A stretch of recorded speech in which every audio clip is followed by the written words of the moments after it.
In Kawagoe, Japan, an expansive 4,500 square foot mosque proudly opened its doors to the local community. The guest of honor at the event was the Pakistani Ambassador to Japan. His presence framed the inauguration as a high-profile diplomatic achievement. But the celebrations ended almost instantly. Shortly after the ribbon was cut, Japanese authorities stepped in and declared the entire multi-million-dollar structure completely illegal. A natural assumption is that the closure stems from religious discrimination. The demographic reality disproves that.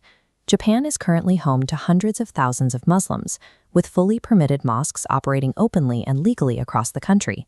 So how does a routine construction project bypass the law so blatantly that it humiliates a sovereign embassy and triggers a high-stakes diplomatic crisis? Look at the Japanese topography. Roughly 70% of the country is covered by dense mountainous terrain. Because of this, flat, habitable land is an incredibly scarce and highly protected resource. To manage this extreme scarcity, Japanese urban planning law strictly divides all land into two specific zones to prevent sprawl. The first zone is the urbanization promotion area. Here, the government actively encourages developers to build commercial and residential infrastructure. The second zone is the urbanization control area. This land is legally untouchable. It exists strictly to preserve farmlands and mountain forests from environmental degradation, blocking any unauthorized expansion. Here is the developer's fatal error. They chose to build their massive facility directly inside a protected mountain forest, an urbanization control area, without securing a single special permit. The building was shut down because it recklessly invaded an environmental preservation zone where almost zero construction is legally tolerated. There is a severe cultural friction driving this mistake. In many South Asian countries, local building regulations are frequently treated as administrative hurdles that can be easily bypassed or fixed retroactively. Japanese administration is famously literal when it comes to its codes. The rule of law is absolute, and municipal regulations are strictly enforced regardless of a builder's nationality or diplomatic connections. On top of zoning laws, Japan mandates a strict policy of community consent.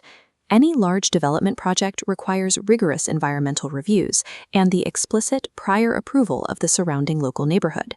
The organizers bypassed this step entirely. They failed to consult the local residents, which immediately prompted neighbors to file a wave of formal municipal complaints regarding the illegal construction. This administrative negligence created an awkward diplomatic collision. The Pakistani ambassador arrived to ceremoniously open the building, believing the organizers had cleared the necessary Japanese paperwork. Once the illegality was publicly exposed, the Pakistani Embassy was forced into a desperate public retreat. They issued formal statements to explicitly distance themselves from their own citizens, demanding that organizers respect Japanese law.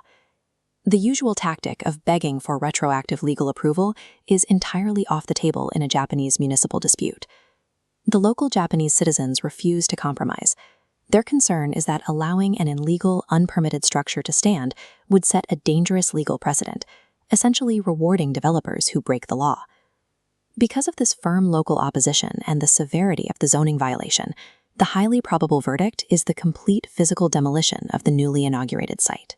This chart tracks the Muslim population in Japan, showing a rapid and steady growth past 400,000 people in recent decades.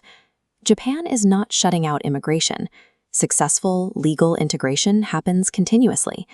In cities like Osaka and Yokohama, community mosques operate seamlessly because they remain entirely compliant with local regulations.